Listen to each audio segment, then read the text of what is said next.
어, 이 사울 왕과 다윗의 관계가 지금 오늘 본문을 통해서 저희가 바라보았는데, 이 사울 왕과 다윗의 이 관계는 처음에는 무척 좋았죠.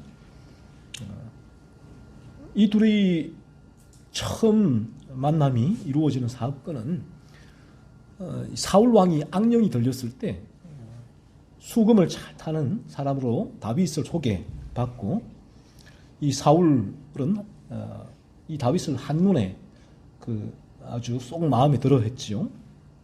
사무엘상 16장 21절로 23절을 보시면 이렇게 말씀을 해요. 그래서 사울은 다윗을 크게 사랑했다.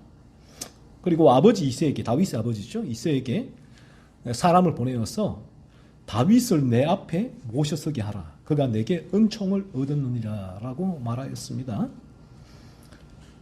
다윗을 되게 마음이 들었다는 거예요. 그래서 다윗에게 이제 와서 내 앞에 은총을 얻었으니까 이 수금을 타달라라고 아버지 이새에게 부탁을 한 거죠.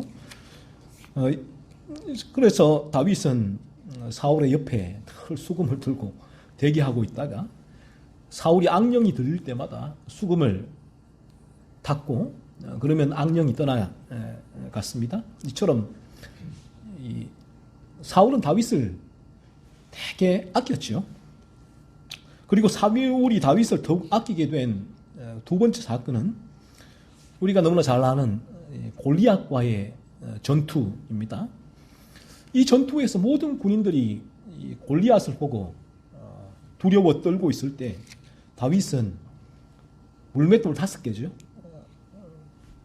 골리앗은 잘 훈련된 기계 같은 전사였죠. 그런데 다윗은 양칠 때 쓰던 물매하고 물맷돌 5개를 가지고 골리앗과 싸웠고, 사울에게 그 승리를 안겨 주었습니다. 그래서 다윗은 사울의 총애를 더욱 받게 되었죠. 다윗을 이제 또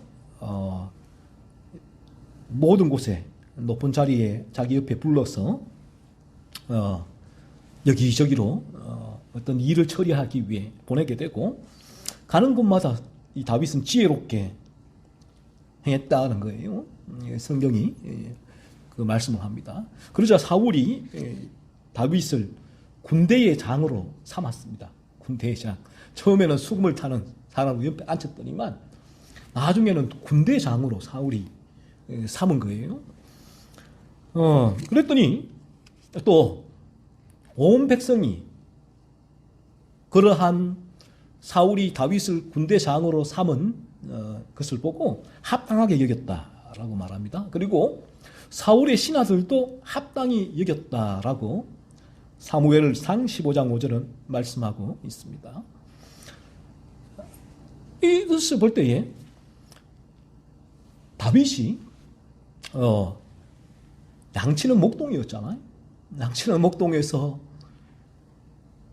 이 사울 왕의 수금을 타는 그 자리에 올라가게 되고, 그리고 거기서 또 조금 있다 보니까 이 사울 왕의 군대 장으로 또 올라가게 됐단 말이에요.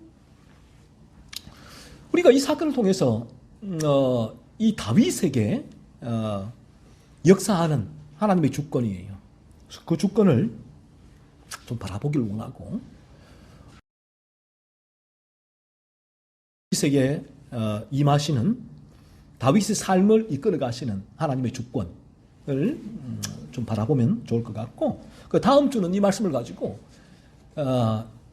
이 사울의 죄, 시기와 질투의 죄에 대해서 좀 다루도록 하겠는데, 하나님의 주권을 다윗은 하나님의 주권 가운데 그 모든 다윗의 인생이 한 걸음 한 걸음 이루어지고 있었단 말이에요. 죄는 우리에게 이 하나님의 주권을 바라보지 못하게 해요. 죄는 하나님의 주권을 실제로 인정하고 붙들며 살아가지 못하게 만들어요. 죄가 우리를 지배할 때 인간은 하나님의 주권과는 별개로 살아갈 수밖에 없다는 거예요. 그래서 죄의 지배 가운데 있는 자연인은 오직 자신의 힘을 의지하여 살아가게 돼요. 자신의 능력으로 이 세상을 생존하게 되죠. 막 폭풍우가 몰아칠 때 자신의 힘으로 논을 지어서 그 폭풍우를 헤쳐나가는 존재가 자연인이에요. 자신의 힘, 능력을 의지하죠.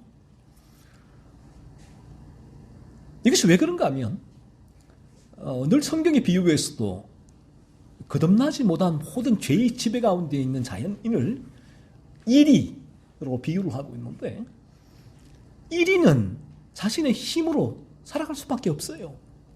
그래서 이리는 끊임없이 이를 갈지요. 날카롭게 발톱을 갈아요. 몸집을 불려요. 그래야지만 다른 이리와의 이게 생존이잖아요. 이 파이 게임이 파이. 누가 더 많이 이 파이를 가져오느냐예요. 내가 60% 가져오면 상대가 40% 가지고 가는 거예요. 힘이 있으면 내가 70 먹고 너가 30 먹는 게 이 세상의 생존의 법칙이잖아요. 그러니까 1위는 자신의 힘으로 오직 생존을 위해서 자기를 무장하고 살아가게 되는 것이죠. 하지만 이런 1위가 성경에서는 거듭나게 될 때는 양으로 그 본성이 바뀐다라고 말씀을 해요. 이게 거듭남이라는 거예요. 거듭남은 1위가 이빨이 좀 무뎌지고 발톱이 빠지고 몸집이 작아지고 그렇게 변하는 게 1위가 아니란 거예요. 1위가 양의 탈을 쓰고 있다고 해서 1위가 양이 되는 것이 아니라, 성경은 거듭남을 이 존재, 존재의 변화, 즉 본성의 변화라고 말씀을 하세요. 우리의 존재 자체가 변화된다는 거예요. 이 거듭남은 너무나 신기한 일이죠. 기적이라고 해요. 첫 창조보다 어떤 면에서 더 놀라운 새로운 창조, 새로운 피조물이다. 이 본성이 변화되는 것이니까.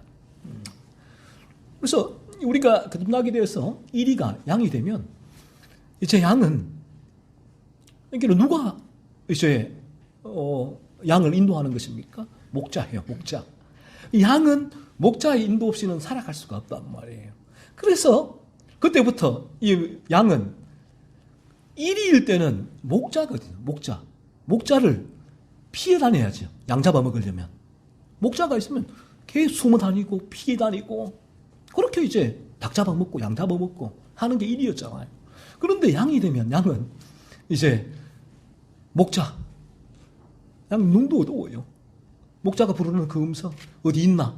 어두운 눈으로 목자를 찾고 그 귀, 목자의 음성에 귀를 기울이게 되고 목자가 부르면 따라가는 거예요.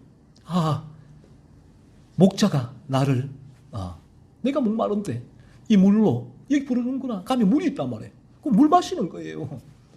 그 목자가 또 불러요.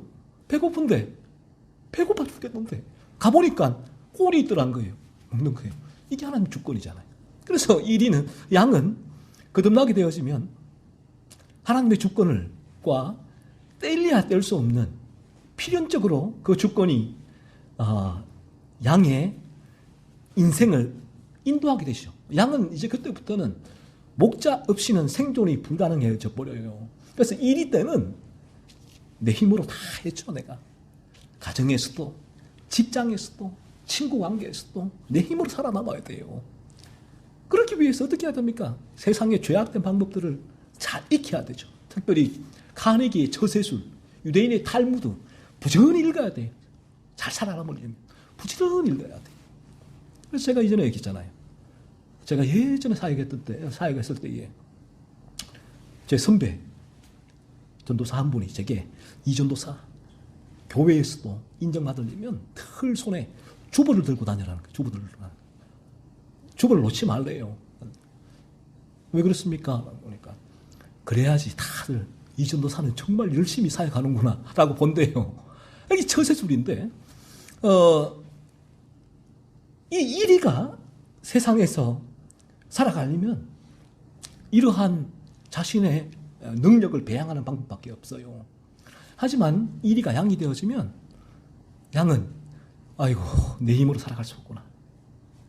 이 세상에 이 파도가 몰아칠 때에 주님이 부를 때 파도를 걸어가는 수밖에 없구나. 내가 이 배를 노를 저어서 이 파도를 헤쳐갈 수가 없구나. 베드로처럼 물 위를 걸어가는 거예요. 주님이 오라고 하시면.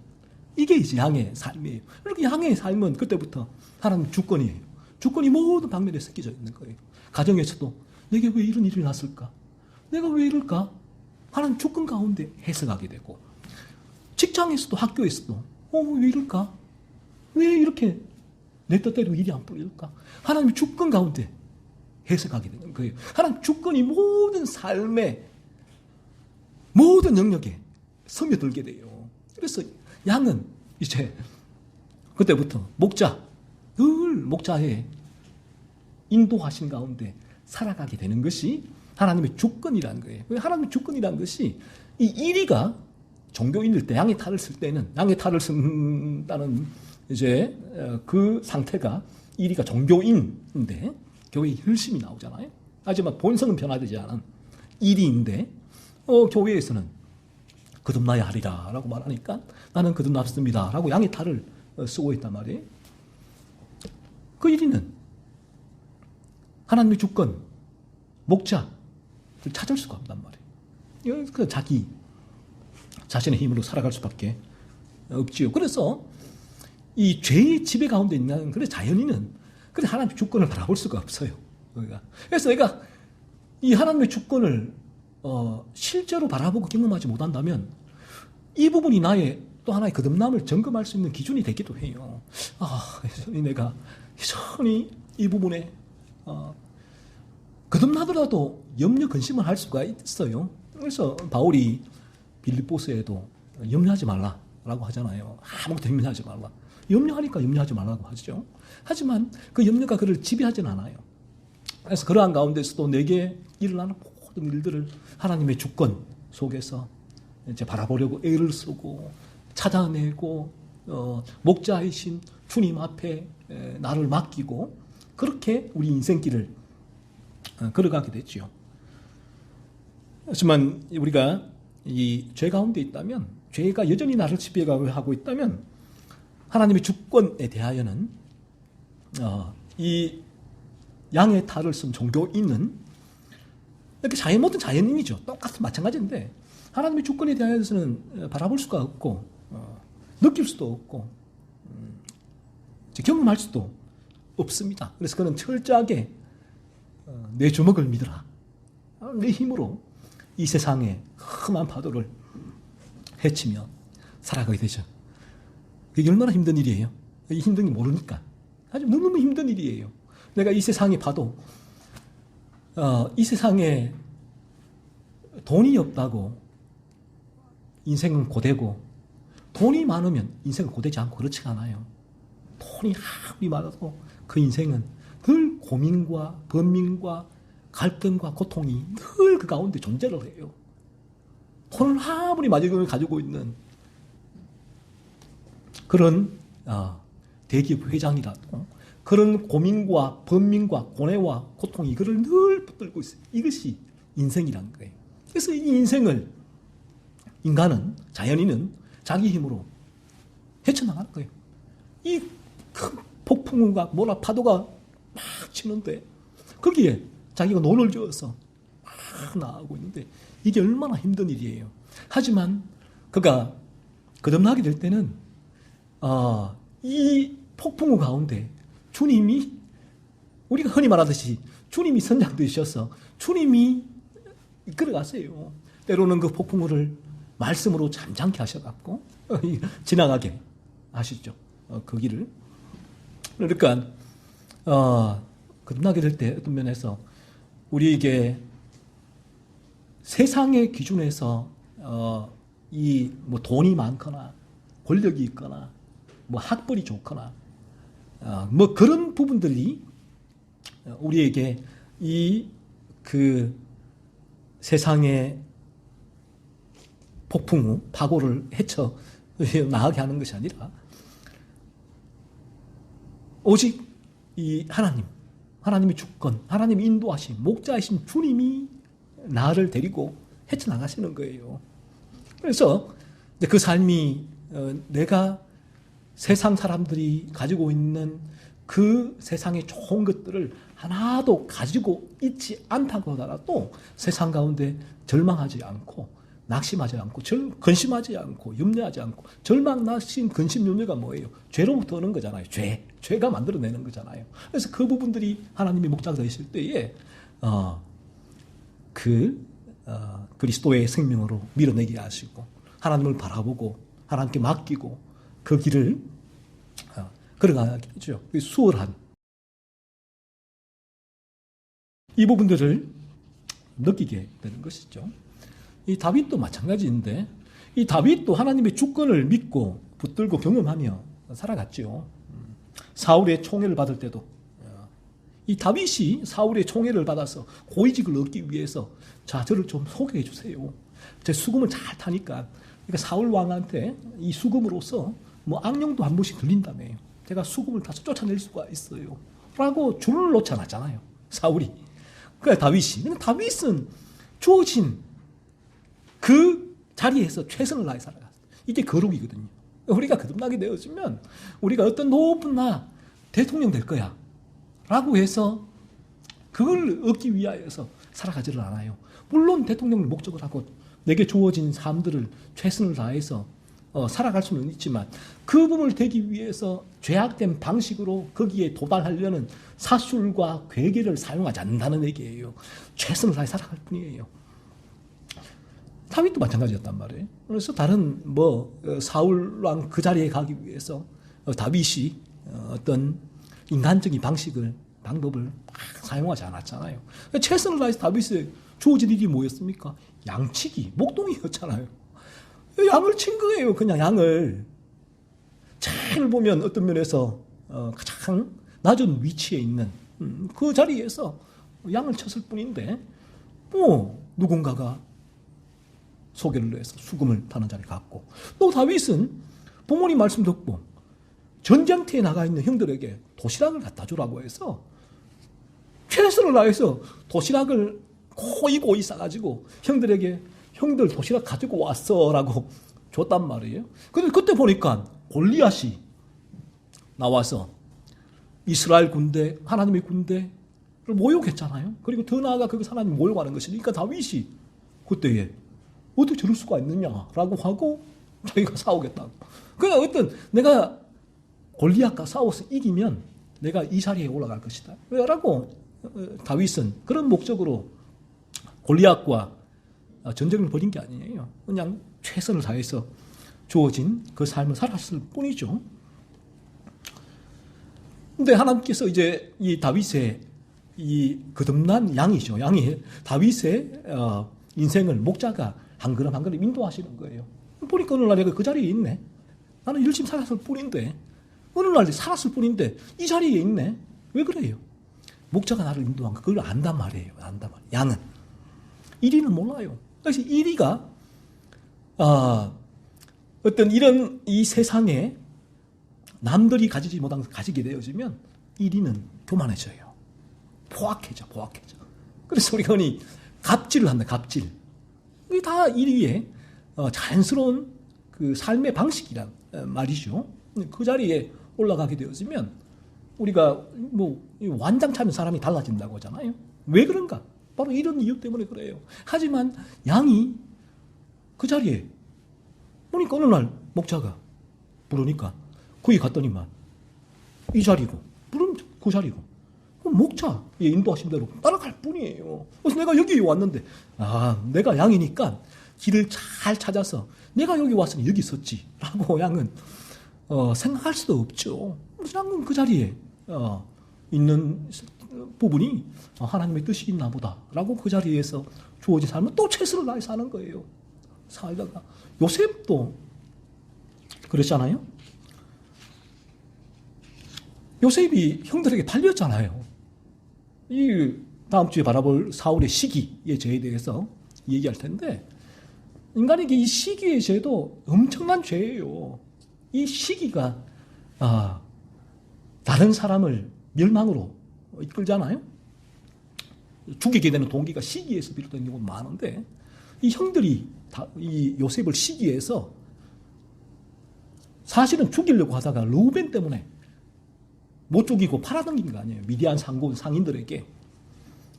그래서 미디안에서 팔려넘겨서 이 요셉이 팔려갔는데, 거기에 보디발에게 또 이제 팔아버렸는데, 보디발의 집에서 그 모든 것을 관리하는 그 위치에 섰잖아요. 그 높은 위치에서, 보디발의 집에서도 그 모든 재산을 관리하는 그 위치에 섰단 말이에요. 보니까 이 자리네. 요셉이 계획을 했습니까? 아니에요. 요셉은 그냥 최선을 다해서 형들에게도 그때도 도시락 싸갔을 뿐이고, 형들이 시기 질투로 요셉을 팔아버렸죠. 그러면 1위는 못 견뎌요. 그런 상황이 왔을 때 억울하니까 형들 이 복수심을 큰 1위는 불태울 수밖에 없죠. 왜요? 억울한 일을 당했으니까, 너무너무 억울하니까 이게 가슴에 한이 돼, 한이. 가슴에 상처가 되고 이 사라지지 않아요. 1위에게는. 그래서 이 부분을 심리학에서는 쓴뿌리라고 해요. 상처.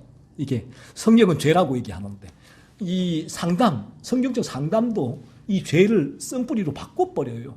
그러니까 죄가 무엇인가 했을 때, 죄는 자라온 환경, 어릴 때 우리가 받은 상처, 그 부분이 우리를 죄로서 고차가 된다라고 얘기를 하기 천만에요. 그렇지 않아요. 죄는 태어날 때부터 우리를 붙들고 있는, 우리 인간 본성을 지배하고 있는 그 세력이 죄란 말이에요. 이게 원죄란 말이에요. 그러니까 이 1위는 요셉이 1위였다면 형이 나를 팔았다. 견딜 수가 없어요. 견딜 수가 없어요. 그 노예가 되었는데. 그리고 형들에게 복수하리라. 내가 잘됐어. 그래서 요셉은 보디발 팔렸을 때도 거기서 자기가 형들에게 복수하기 위하여 보란 듯이 내가 형들이 나를 팔았지만 나 이런 사람이여 라고 보여주기 위해서 자기가 막 삶을 그렇게 살아간 게 아니란 말이에요. 팔렸을 때도. 그리고 그 보디발의 집에 갔을 때도, 팔렸을 때도 최선을 다해 살았잖아요. 최선을 다해. 이게 거룩이란 말이에요. 그래서 우리 거듭나게 되어지면 거룩이라는 게, 죄가 죽어진다는 게 어떤 의미인가 하면, 내게 주어진 위치에서 다른 사람의 시선 의식 없이 내가 그 삶을 최선을 다해 살아가는 게 거룩이란 말이에요. 예전에 예수원에 제가 간 적이 있는데, 예수원의 슬로건이 그래요. 기도가 노동이요, 노동이 기도라. 깊은 의미가 있겠죠. 그 노동이 뭐냐? 최선을 다해 흘린 땀이잖아요. 그 자체가 기도란 말이라는 거예요. 그러니까 그 부분들을 적용을 해본다면, 우리가 최선의 삶을 사는 것 자체가 거룩한 삶이에요. 하나님께서 우리가 죄를 죽이는, 그러니까 죄가 죽어질 때에 우리는 뭐 요령을 피우거나 사람의 눈치를 살피거나 하는 삶이 아니라, 그 자리에서 내게 주어진 위치에서 그 삶을 최선을 다해 살게 되고, 그 결과는 하나님의 주권적인 판단 속에 이제 맡기게 되는 것이죠. 그래서 요셉도 그랬어요. 요셉도 주어진 최선을 다해 살았고, 그 거룩한 최선의 삶이 보디발의 아내가 요셉을 유혹했을 때, 요셉이 만약에 내가 이 세상에서 성공하리라고 했다면 그렇게 해서는 안 되죠. 보디발의 아내에게 조금 더 호의적으로 또 유순하게 잘 이제 그 마음에 들어야지만 그 자리에서도 고위직에 계속 밟고 올라갈 수 있을 거 아니에요. 근데 요셉은 단칼에 보디발의 아내가 유혹할 때에 옷을 잡는 걸 벗고, 옷을 벗고 도망쳐 나버렸거든요. 하나님 앞에 죄를 범하는 죄다. 내가 이 큰 죄를 어떻게 하나님 앞에 내가 덕지하리까? 라고 도망쳤단 말이에요. 그리고는 어떻게 했습니까? 또 억울한 일을 당했단 말이에요. 요셉이. 형들에게 팔린 것만 해도 억울한 일인데 얼마나 억울해요. 여러분 어때요? 억울한 일을 당할 때 밤에 잠이 오던가요? 만약에 여러분이 억울한 일을 당했을 때에 밤에 잠이 오지 않고 지금도 여러분들이 억울한 일이 그 마음 가운데 계속해서 여러분에게 그 사람을 대한 미움과 분노를 계속 불같이 일으키고 있다면 여전히 죄가 여러분 가운데 득세하고 있다는 증거기도 해요. 그래서 물론 그런 이제 억울한 일을 당했을 때에 거듭난 이도 그런 이제 죄로 말미암은 분노, 미움이 올라오기도 해요. 하지만 그 부분들이 그리스도의 십자가의 소화기로 진화가 가능해요. 진압이 돼요. 그 부분들이 어느 일정 시간이 지나게 될 때 그 부분이 내 안에서 상담에서 그 말하는 쓴뿌리로 늘 작용하지는 않아요. 그 부분들이 뽑혀지죠.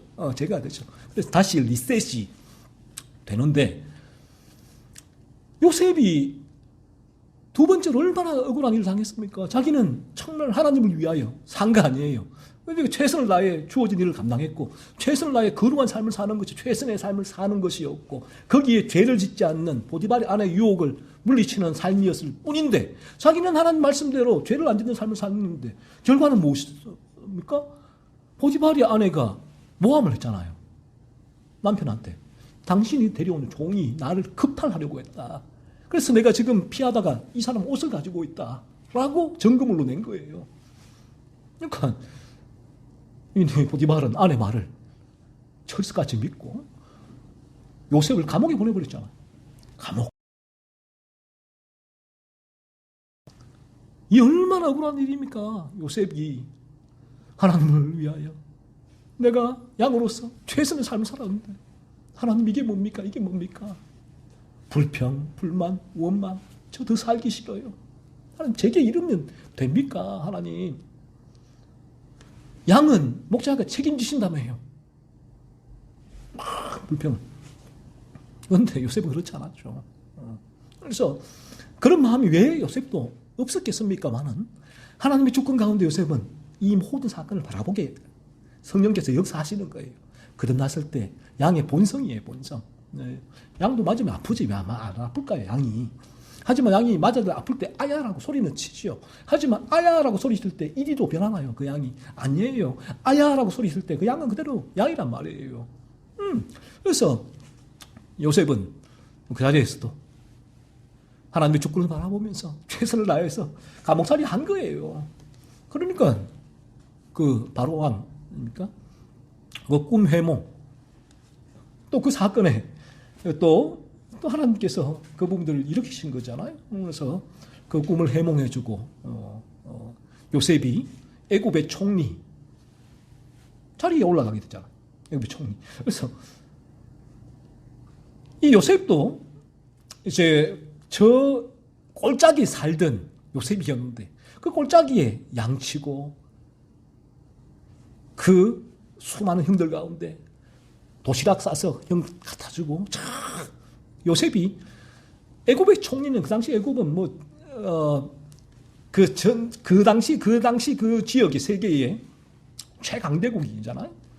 그런 애굽의 총리가 될 줄을 누가 알았단 말이에요. 그래서 요셉의 인생을 보면 참 파란만장하죠. 파란만장. 그래서 이 요셉의 인생을 요셉은 파란만장한데 요셉도 자기가 어떻게 될지를 몰라요. 그래서 우리가 오늘 이제 교회에서도 그 예언을 하는 분들도 많아요. 교회에 보면 어떤 은사, 우리 성령 역사로 나가 예언을 한다고. 그래서 점점 비슷하게 살려놓고 오게 되어지면 누구와 결혼해라, 어디 대학 가라, 뭘 해라라고 구체적으로 알려줍니다. 그 부분에 있어서. 그러니까 그렇지 않단 말이에요. 몰라요, 몰라. 내게 어떤 일이 날지 몰라요. 하나님께서 요셉의 인생을 인도하시는데 나는 앞길을 몰라요. 하나님이 인도하시지만. 하지만 하나님의 주권은 내게 양이 될 때는 양은 어떤 일이 날지 모르지만 나는 최선을 다해 걸어갈 뿐이에요. 그럼 목자가 길을 계속 이리로 인도할 뿐이에요. 나는 그냥 걸어갈 뿐이에요. 그 길을 누군가 예언을 해서 알고 내가 그 길을 이쪽으로 가야지 저쪽으로 가야지 그것만큼 비성경적인 기독교가 어디에 있습니까? 또 오늘날 사람들 다 탐욕, 자기 탐욕. 어떻게 하면 어디에 투자할까요? 어디에 투자할까요? 누구와 결혼할까요? 어떤 회사 갈까요? 점집에 점치는 것과 뭔가 달라요. 그래서 요셉의 마침내 요셉이 따라갔더니만 그 자리가 애굽의 총리 대신 그 자리에 있는 거죠. 하지만 요셉은 그 자리에서 있었을 때 양은 그래요. 양은 우리가 그 자리에 어떤 자리에 있든지 간에 세상이 바라볼 세상의 관점이 세상이 바라볼 때 고위직이 있잖아요. 고위직이 있고 세상이 바라볼 때 한직이 있다. 한직이 이 세상이 바라볼 때 숭고한직이 있고 천한직이 있단 말이에요. 세상이 바라볼 때 고위직 한직이 있다면 내가 세상이 바라보는 고위직에 올라갈 때도 그들먹거리지 않아요. 그럴 수가 없고 그런 마음이 들 때도 그 부분이 유혹이란 말이에요. 다윗을 보세요. 그 자리에 있으니까 내가 얼마나 잘해서 이렇게 많은 사람을 백성을 데리고 얼마나 많은 걸 내가 불려왔는가 카운팅을 했잖아요. 죄의 유혹. 그런 죄의 유혹은 있을 수가 있지만 하지만 그 부분이 그를 지배해서 그런 방향으로 살아가게 하지 않는단 말이에요. 그래서 그가 그 자리에 갔을 때도 그는 갑질 안 하겠지요. 내가 그 자리에 있는 이유가 뭐예요? 내가 잘나서 된 게 아니라 하나님 주권 가운데 하나님의 뜻이 있으셔서 나를 그 자리로 인도하셨구나. 나는 그 자리에서 바라보게 되는 거예요. 그리고 만약에 그가 그 자리에서 뚝 떨어져서 저 밑에 자리에 뚝 세상에 바라보게 될 때 뚝 떨어졌다.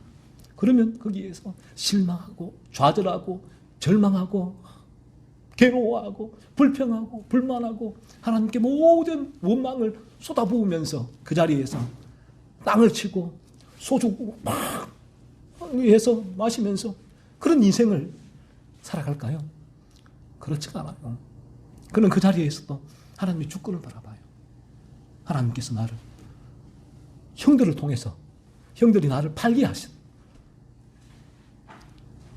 이 보디발이 아니고 나를 모함해서 감옥에 가게 하신 했다는 거예요. 이 다 하나님 주권 가운데서 바라봐요. 내가 이 자리에 있는 것도 하나님 주권적인 역사고 그러므로 이 자리에서도 내가 할 수 있는 최선을 다하게 되는 거예요. 이게 양의 삶의 자세란 말이에요. 그래서 이제 요셉이 형들과 재회하잖아요. 그 가나안의 땅에 기근이 와서 형들이 애굽에는 먹을 것이 많이 풍성했으니까 굶어 죽을 위기에 처하니까 좀 이제 거기서 구제받기 위해서 왔는데 형들은 요셉은 생각도 못했죠. 자기들이 죽었겠지, 뭐 어떻게 됐겠지 그 정도. 하지만 요셉은 알아봤죠. 형들 알아봤죠. 자, 요셉이 일이었다면 어떻게 과연 어떻게 했을까요? 이놈들 와, 잘 걸렸다. 내 평생의 원수 로미오와 줄리엣처럼 내 평생의 원수 잘 걸렸다. 맛 좀 봐라. 내가 이제는 권력을 쥐고 있으니까 내게 그때 했던 것에 내가 10배 갚아주리라 라고 요셉이 1위는 그런 마음을 품을 수밖에 없어요. 그 안에 이게 쓴뿌리거든. 저기 말한 이 죄죠. 죄. 인간의 죄성은 내 안에서. 근데 요셉은 그렇지 않았죠. 요셉은 오히려 형들에게 이렇게 얘기를 합니다. 형들이 그 사람이 애굽의 총리 대신 요셉이라고 알았을 때, 자기들이 팔아버린 동생이라고 알았을 때에 얼마나 두려웠겠습니까? 아이고, 우린 다 죽었다라고 생각했겠죠. 하지만 요셉은 이렇게 얘기를 해요. 당신들이 나를 이곳에 팔았다고 해서 근심하지 마소서. 한탄하지 마소서. 하나님이 생명을 구원하시려고 나를 당신들보다 먼저 보내셨나이다. 이게 도대체 무슨 얘기입니까? 이게 요셉이 천사예요? 천사? 어떻게 이럴 수가 있습니까? 이럴 수가 있어요. 우리 인간이 거듭나게 되어진다면 우리 인간은 일이라는 존재에서 양이라는 존재가 될 때에 이게 양의 본성이라 양의 본성. 양의 본성은 하나님의 주권 목자의 역사하심 없이는 자신의 인생을 설명할 수가 없어요. 양은 떼어 설명할 수 없다고요. 죄 가운데 자연인은 하나님의 이 목자를와 자신을 연관시켜 또한 설명할 수 없고요. 죄의 지배 가운데 자연인은. 그래서 이 요셉은 나를 이곳에 보내신 이는 하나님이시다. 왜? 당신들을 구원하려고. 그리고 하나님이 큰 구원으로 당신들의 생명을 보존하고 당신들보다 먼저 보내셨나니 그런즉 나를 이리로 보낸 이는 당신들이 아니요 하나님이시라. 하나님이 나를 바로에게 아버지로 삼으시고 그 온 집의 주로 삼으시며 애굽 온 땅의 통치자로 삼으셨나이다 라고 형들에게 얘기를 하죠. 하나님 주권 속에서만 가능한 일이에요. 양이 되었을 때 하나님의 주권을 바라보게 될 때 내게 일어나는 모든 일들을 하나님의 주권 가운데서 비로소 해석하게 되고 바라보게 되고 그래서 하나님의 주권을 붙들게 되죠. 그래서 하나님의 주권은 그래서 우리를 더욱더 거룩한 삶을 살도록 추진력, 동력을 주세요. 주권이 그냥 하나의 우리의 지성에 남아있는 이론적인 어떤 개념이나 생각, 관념이 아니라 하나님의 주권은 실제로서 날마다 우리가 더욱더 나의 죄를 정오하고 미워하고 찾아내고 그 죄에서 벗어나서 거룩한 길을 걷게 하시고 거룩한 길을 걸으면서 그리스도를 붙들게 하는 동력을 실제로 양에게는 하나님의 이 목자가 그 힘을 제공하시는 거죠. 이게 하나님의 주권이 실제로 우리에게 주시는 은혜라는 것이죠. 그리고 또 우리가 이 모르드게를 바라보게 될 때 에스더서죠. 이 하만이 유대민족을 말살하려고 했을 때 유대인으로서 아수에로 왕의 왕후가 됐단 말이에요. 에스더가 유대인은 아수에로 왕의 왕후가 됐는데 그때 이제 그 모르드게가 에스더에게 이렇게 말을 합니다. 유대민족을 위해 간절히 구하라라고 에스더에게 요청하면서 이렇게 이런 말을 하죠. 네가 왕후의 자리를 얻은 것이 이때를 위함이 아닌지 누가 알겠느냐 하는 거예요. 모르드게는 어떻게 했죠? 에스더에게 에스더가 왕후가 됐으니까 나 왕후야. 나 이제 이 나라의 한 왕의 나는 왕비야 라고 떵떵거리면서 자신이 누릴 걸 모든 걸 누리며 이제 살고자 하는 것이 목적이 아니라 모르드게가 바라볼 때는 하나님이 에스더를 그 아수에로 왕의 왕비로 삼으신 것은 이 목적이란 거예요. 하만이 유대인들을 몰살하기 위한 계략을 세웠을 때에 에스더를 통해서 그 유대민족을 건지시키기 위한 하나님의 계획 가운데 주권 가운데 하나님께서 에스더를 그 왕으로 보내셨다는 것이죠. 하나님 주권을 바라보는 방식이라는 것입니다. 바울도 고린도전서 15장 10절에서 이렇게 말하죠. 그러나 내가 나된 것은 하나님의 은혜로 된 것이니 내게 주신 그의 은혜가 헛되지 아니하여 내가 모든 사도보다 더 많이 수고하였으나 내가 한 것이 아니요 오직 나와 함께 하신 하나님의 은혜로라 라고 말씀해요. 바울이 얼마나 위대한 사도입니까? 바울이 두드려 맞고 매 맞고 또 이 복음을 전하고 많은 이들이 거듭나고 이 놀라운 역사가 얼마나 많이 바울을 통하여 일어났습니까? 그런 이적과 기적도 일어났고 하지만 바울은 이 모든 것이 내가 한 게 아니라 나와 함께 하신 오직 하나님의 은혜란 은혜. 내가 지금 이 자리에서 이처럼 진리를 전할 수 있는 것도 오직 하나님의 은혜란 거예요. 은혜. 내가 잘나서 진리 앞에 나오고 내가 똑똑해서 진리를 잘 이해하고 내가 열심히 있어서 진리를 전하고 한 것이 아니라 이 모든 것이 하나님의 은혜다. 하나님의 은혜라는 것이죠. 그래서 우리가 이처럼 하나님의 주권을 실제로 느끼게 되어지면, 양이 되어지면 목자를 바라보고 목자를 향해 이런 고백을 할 수밖에 없는 것이죠. 목자가 없이는 저는 살아갈 수가 없어요. 목자가 저를 인도하세요. 이게 하나님의 주권이잖아요. 그래서 우리가 이래요. 하나님의 주권을 실제로 느끼게 될 때, 경험하게 될 때, 하나님의 주권을 늘 바라보고 이제 구하게 되어지는데, 그러면 내게 일어나는 이 모든 일들이 하나님 어떤 목적으로 내게 하나님의 주권 가운데 이 모든 일들이 일어나게 하시는가 하는 거예요. 첫 번째는 하나님 주권 가운데 양에게 일어나는 이 모든 일이 무슨 일이냐는 거예요. 어떤 목적이냐는 거예요. 양에게.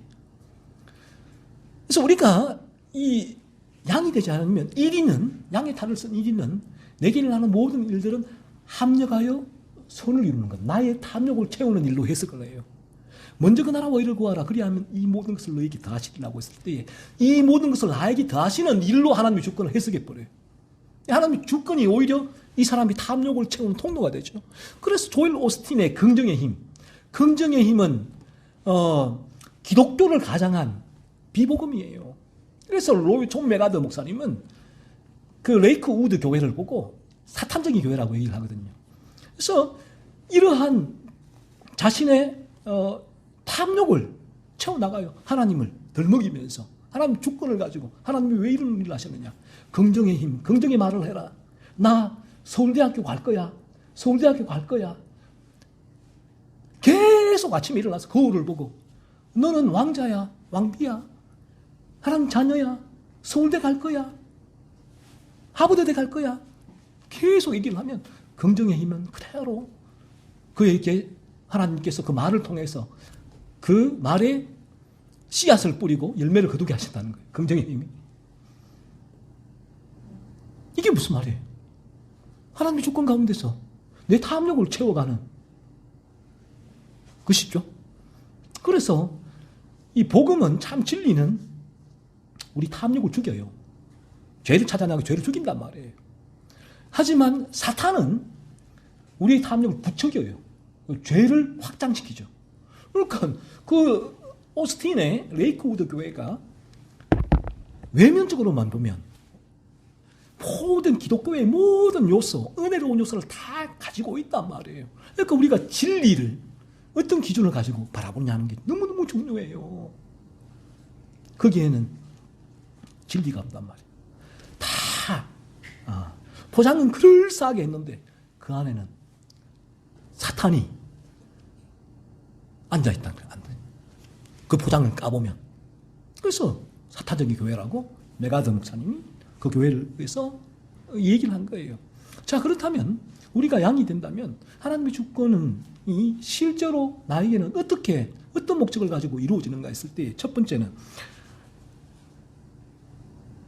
하나님 주권은 나를 진리를 만나게 하셔서 진리 가운데 나의 죄를 깨닫게 하시고 나를 거듭나게 하시기 위함이란 거예요. 첫 번째 목적은.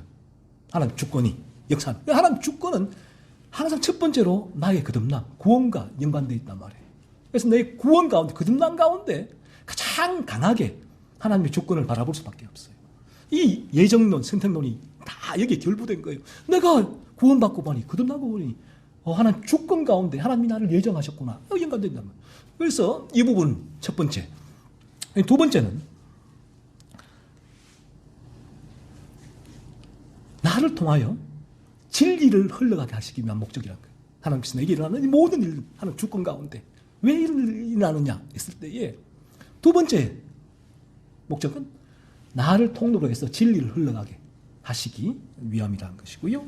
그 세 번째로는 왜 내게 이런 일들이 하나님 주권 가운데 일어나느냐, 우리가 어떻게 바라보느냐 했을 때에 나를 죄를 죽이는 거룩한 삶으로 인도하시기 위함이란 거예요. 더더욱 온전히 죄를 죽이는 거룩한 삶으로 인도하시기 위해 하나님께서 내게 지금 이런 일들을 일어나게 하시는구나. 하나님의 주권 가운데 양은 그렇게 목자의 인도하심을 바라본다는 거죠. 그리고 네 번째는 왜 내게 이런 일을 일어나게 하시는가 했을 때에 더더욱 진리의 길을 걷게 하기 위하여 잘 걸을 수 있도록 하나님 내게 이런 일들을 일어나게 하시는 것. 이게 또한 양이 목자의 인도하심, 주권적인 인도를 바라보는 방식이고요. 다섯 번째는 나의 탐욕을 채우기 위함이 아니에요. 하나님 주권은. 그래서 이리가 양에 들었으면 하나님의 주권은 나의 탐욕을 채우는데 목적이 되어 있단 말이에요. 하나님 내가 좋은 데 결혼하게 해주세요. 좋은 직장에 가게 해주세요. 좋은 대학에 합격하게 해주세요. 건강하게 해주세요. 우리 가족 아무런 문제 없이 행복하게 살게 해주세요. 이게 다 탐욕인데 모든 사람 주권이 양의 탈을 쓴 1위는 여기에 다 포커스가 맞춰져 있어요. 모든 기도 제목 다 이런 이제 기도 제목이 있죠. 그런데 하나님께서 우리에게 일어나는 모든 양은 하나님 주권 가운데 일어나는 모든 일들을 어떻게 바라보는가 하면 나의 탐욕이 아니라 다섯 번째는 가정과 국가와 세상에 유익을 주기 위함이다. 나를 통하여서. 나의 탐욕이 아니라 내가 그 자리에 있는 것은 우리 가정과 세상과 내가 있는 그곳에 유익을 주기 위함. 이런 거예요. 그 목적으로 난 최선을 다해서 내게 주어진 삶을 살아가게 되는 거예요. 여섯 번째는 내게 나는 이 모든 일, 하나님 주권 가운데 양은 어떻게 바라보는가 했을 때 내가 죄를 미워하고 거룩을 사모하며 그리스도의 십자가를 붙들고 거룩한 길을 걸어가고 있는지 하나님의 테스팅으로 바라보는 거예요. 내게 때로는 죄가 막 물밀듯이 밀려오게 될 때 이게 뭘까? 하나님의 테스팅이란 거예요. 내가 그 길을 온전히 걷고 있는지 더욱더 잘 걸어갈 수 있는 추진력, 동력으로 삼으신다는 것이죠. 마지막으로는 내게 일어나는 일들, 하나님 주권 가운데 양은 어떻게 바라보는가 했을 때에 하나님께서 주권 가운데서 하나님께서 허용인데 허락이죠. 허용하셔서 사탄의 유혹을 허락하세요. 하나님께서. 사탄이 우리를 유혹할 때 자기 마음대로 우리를 유혹하는 것이 아니라 하나님의 허락. 욥에게 사탄이 유혹할 때 하나님께 갔잖아요. 나 욥에게 한번 테스팅 해봐도 되겠습니까? 그래서 해봐 욥에게. 욥은 거룩한 사람이야. 해봐 라고 하나님 허락하시잖아요. 이처럼 하나님 주권 가운데 하나님께서 허용하셔서 사탄의 유혹으로 말미암아 일어난 일들. 그래서 그 일들이 왜 있냐 했을 때 그로 하여금 우리로 더욱 그리스도 십자가를 붙들게 하기 위함, 그리고 사탄의 시험에 대비하기 위한 잘 살피고 대비하기 위한 목적으로 우리에게 일어나는 일들이 를 바라보게 되는 거죠. 양은. 그래서 이러한 목적으로 하나님 주권 가운데 양은 내게 일들이 일어나는 것이구나 라고 바라보고 하나님의 묵상하고 의지하고 경험하고 살아가게 되죠. 그래서 이 하나님의 이 주권의 이 교리가 좀 전에서도 제가 말씀드렸지만 결론적으로는 우리가 죄의 지배 가운데 있을 때는 하나님의 주권은 전혀 그 가운데 살아갈 수가 없어요. 왜? 본성이 일이니까. 하지만 거듭나게 될 때, 양이 될 때는 하나님의 주권을 아무리 떼려고 해도 안 돼요. 안 돼. 왜? 목자 없이는 양은 살아갈 수가 없으니까. 그러니까 하나님의 주권이 양은 계속 양이 자기 탐욕 때문에 하나님 붙들고 하나님 나 이거 더 주세요가 아니라 양은 본성이에요. 본성 때문에 자기가 목자가 아니면 살아갈 수 없기 때문에 목자를 붙들고 의지하는 부분이 하나님의 주권이에요. 그래서 하나님의 주권은 이 양에게 더욱더 양을 튼튼하고 건실하게 양으로 만들고 양으로 삶을 살게 하시는 하나님의 주권, 목자의 하시는 일이죠. 그래서 우리 가운데 이러한 내가 하나님의 주권을 이처럼 바라보지 못하고 느끼지 못하는 것은 내가 여전히 죄로 물들어 있구나. 여전히 죄가 나를 지배하고 있기 때문에 내가 하나님의 주권과는 별개로 지금 이리와 같이 세상에서 내 힘을 가지고 살아가고 있구나 라는 부분들을 바라보고 그러면 어떻게 해야 되는가? 하나님 저에게 은혜를 주옵소서. 다윗에게, 요셉에게, 바울에게, 그 믿음의 선진들에게 주셨던 그 은혜를 제게도 주셨어. 제 영혼을 거듭남으로 인도하여 주셨어. 제가 양이 되게 하셨어.